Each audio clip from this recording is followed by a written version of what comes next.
Today we're going to be playing with Deck of Worlds. Deck of Worlds is a collection of cards that allows you to quickly and randomly create settings for your stories and campaigns. I don't know about you, but setting is something that I struggle with, and so when it came out on Kickstarter last year, I happily backed it. This video is going to be a little more relaxed than the other videos on this channel because 2 weeks ago, at the time I am filming this, I had major surgery and I am still recovering from that. So if my energy level is a little lower, that is why. So let's head on over to the table and I will show you the cards. So there are 6 different kinds of cards, as you can see here. There are region cards, landmark cards, origin cards, attribute cards, namesake cards, and advent cards. So we'll start with the region cards. The region cards are like large areas that you can kind of start as a base with. So like this one says wasteland, there's one that says city, just kind of a large, well, region of place. The next kind of cards are the landmark cards, and these are like specific places or features that you might find in a region. So this one says hotel, and this one says crossing.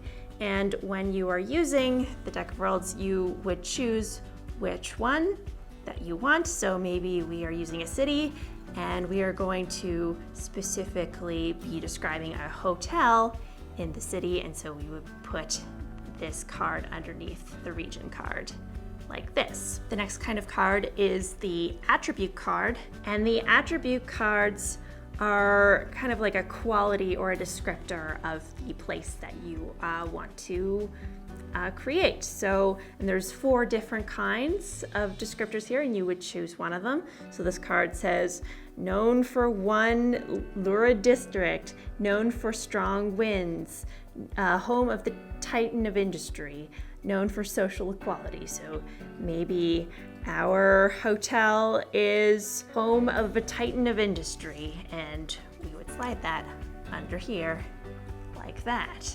The next kind of card is the origin card, and the origin card is kind of like the why of the place, like why it exists, or it might be sort of an interesting tidbit of a backstory. So again, just like the attribute cards, there are 4 different possibilities you can choose from. So this one says, site of infamous standoff was once encased in ice, origin of a popular game, founded as a claim for independence. So maybe our hotel was the site of an infamous standoff, so we will just put that in there like that. The next kind of card is the namesake card, and this can help you name your region or hotel or landmark or whatever it is that you are making in this particular playthrough. So it just kind of gives you different ideas. So this one in particular says without locks, of worms, of rebels, and razors. So you would maybe read this as hotel of rebels, or maybe razor hotel, hotel without locks, or hotel of worms. We're definitely going to make the hotel of worms, because I think that is very funny and silly. The last kind of card we have here is the advent cards. And the advent cards, they are really what bring your setting, your place to life, because a setting without anything going on at present is lifeless, and we don't want that. We want to bring that little extra something to our setting. So there's 2 different prompts you can choose from here. This says a local hero is turning out not to be who they claimed. And the other side says the climate is changing rapidly and destructively. So you can also use these as a sort of connector for the story engine cards, which if you have those, or you can use them as sort of an adventure hook for a TTRPG campaign. I think it's always interesting when you're writing stories to have something sort of going on in the background, even if it's not totally obvious to the protagonist or to the reader. Even if you're hinting at something going on, it just brings your setting and place to life. So I think it would be interesting if the local hero is turning out to be not who they claimed. Maybe that hero is the titan of industry, so described here, and so you can kind of put that in like so. And that's really how you use it. It's, again, very simple. Usually I like to have a larger setting in mind, but today we're just playing in the space. And when you are creating something, you don't always have to create something for something else. Like, you know, I am often creating things professionally to sell, and it's really important to take time to create things that aren't for other people, that are just for you. And so that's really what we're doing here today. We're not making things for Wingtorn, which is my fantasy serial podcast. We're not making things for any other plotted story. We're just playing in this space. We're just gonna draw some cards and see what comes up. And that can be very healing, just to create something for yourself. And I think it's important for me to be healing right now. So that being said, let's set our little city cards aside over here, and let's start making a couple of different settings and see what happens. So first of all, this is a preview deck. It is not the final version of the deck. That will be available in October, I believe. If you are a Kickstarter backer, you would already have access to the PDF version that you can print off. This version of the deck was sent to me several months ago by Peter Tchaikovsky, who is the creator of Deck of Worlds. This video is not sponsored. Peter is actually a friend of mine. We went to university together, and when I mentioned that I was using the story engine, which he also created, he very kindly sent me this preview version of the deck, which I, again, could have printed off myself from the Kickstarter backer kit area, but it was just very nice of him, so thank you very much. He sent it to me to kind of play with as I was waiting, and I decided to just kind of make a video of it. I thought it'd be a good opportunity to show you kind of how it works before it comes out. Also, this is only the main deck. It is not any of the expansions or boosters that would have also came with the Kickstarter. So this is just like the vanilla deck. It's still very playable, very fun. Okay, let's start off with our region. This is a basin, and what is in our basin? We have a bluff or a monastery. Oh, a monastery in a basin. That sounds fun. Okay, let's draw an attribute card. All right, so we have home of a prized horse breed, multicultural, known for producing books, makes sense, monastery, known for rich soil. And with this, I kind of like when I'm just playing around to choose sort of the least obvious thing. Like, I mean, known for producing books, it's a monastery, that would make sense. But you know what would not make sense and would be sort of interesting is if this monastery had a prized horse breed. So let's go with that. That's fun. Let's draw an origin. So we have origin of a creation myth. Okay, it's a monastery. A site of famous scientific discovery. Created to fulfill a purpose and made famous by a notorious bet. Is there a horse race going on in the monastery? Yeah, there's definitely a racetrack going on at this monastery. Just all of the monks are secretly placing bets. Maybe not so secretly. Hey, these monks have to do other things other than copy scribes, so I think that's very fun. Okay, let's draw a namesake. We have of lakes, of flight, rainbow, and without maps. A monastery without maps. A monastery of lakes, a monastery of flight, and a rainbow. Okay, let's put this aside. You can always draw more cards if something doesn't quite strike you. Let's do that. A monastery that waits monastery of mists, a monastery of peace, and a talking monastery. I mean, I love monastery that waits. That doesn't make a ton of sense.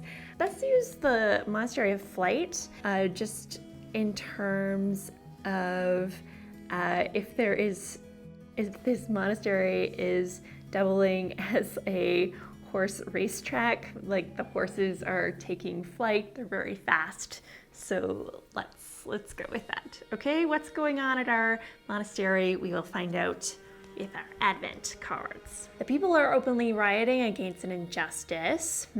Oh, the showdown of the century is about to take place between rivals. A duel, a bet, or sword's match. Yeah, definitely. There's some rival jockeys who are probably also monks. Maybe there's different monasteries and they are all gathering for the big race. Yeah, that's fun. See? That's fun. We just made a very silly little horse race monastery. Okay, so let's put this over here. And the other great thing about the Deck of Worlds is there could be more than one landmark in the basin. So what I kind of like to do is just draw another landmark card and kind of make another spread. So what else is in this basin besides a monastery of horse racing, betting monks?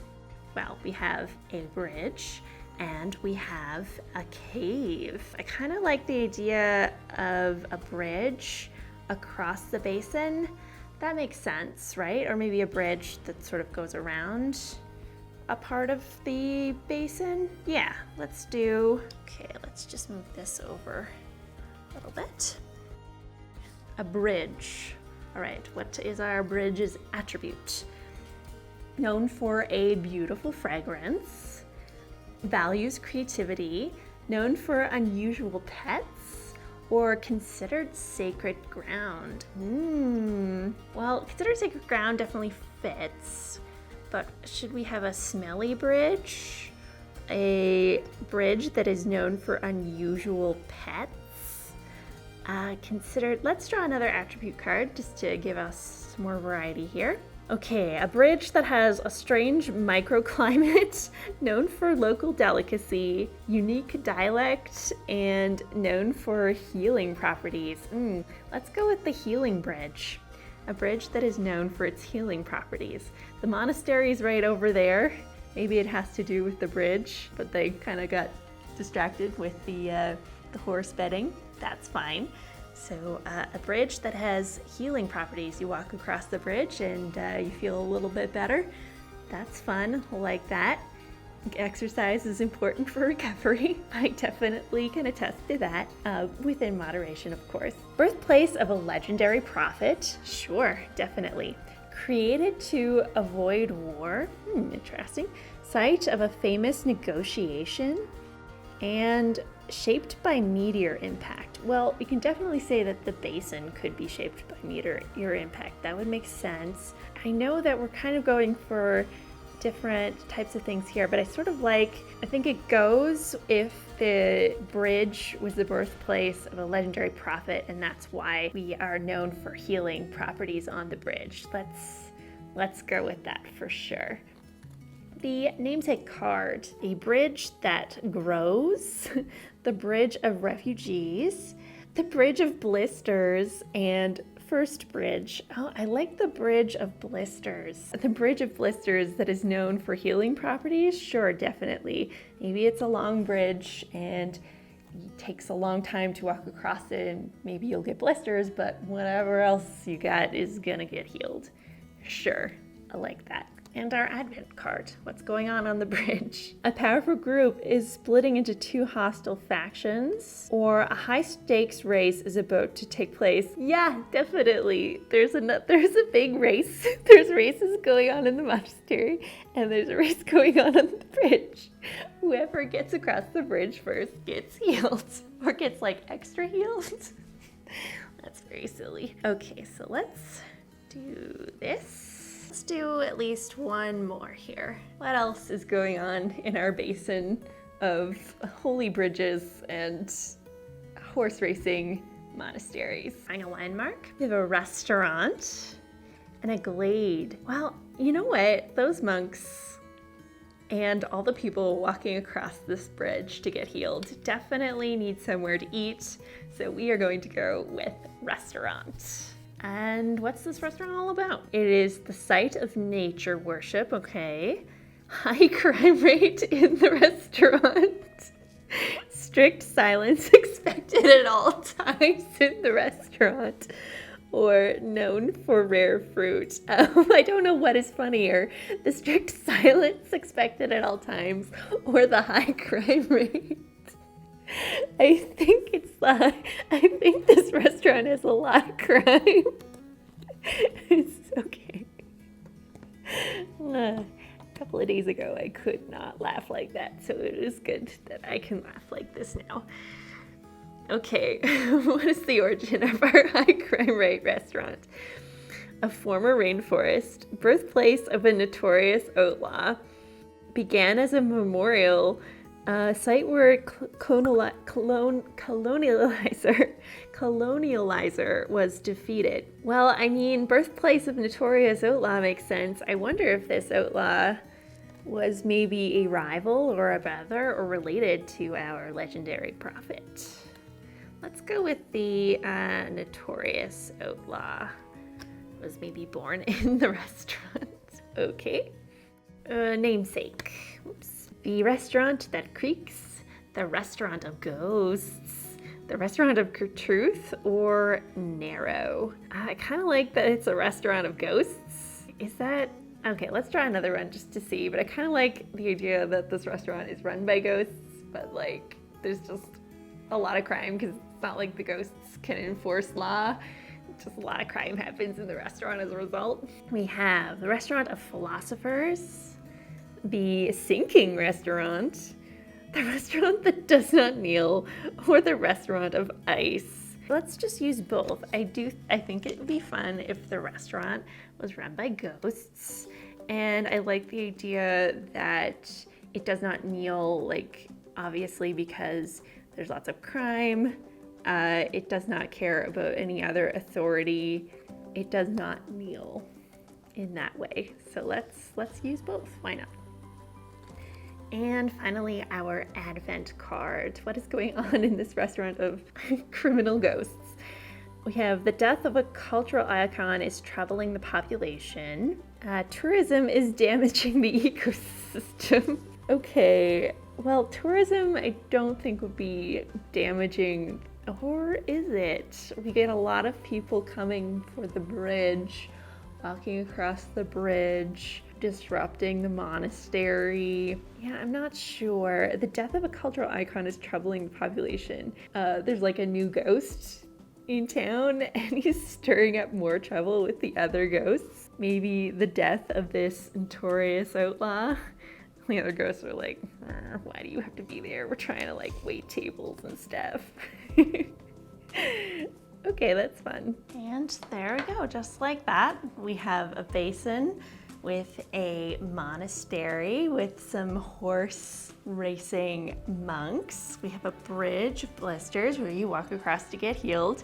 There's also some racing going on there too, because why not? And when everybody gets hungry, they can go to the restaurant run by ghosts, where hopefully you don't get pickpocketed or murdered, I guess.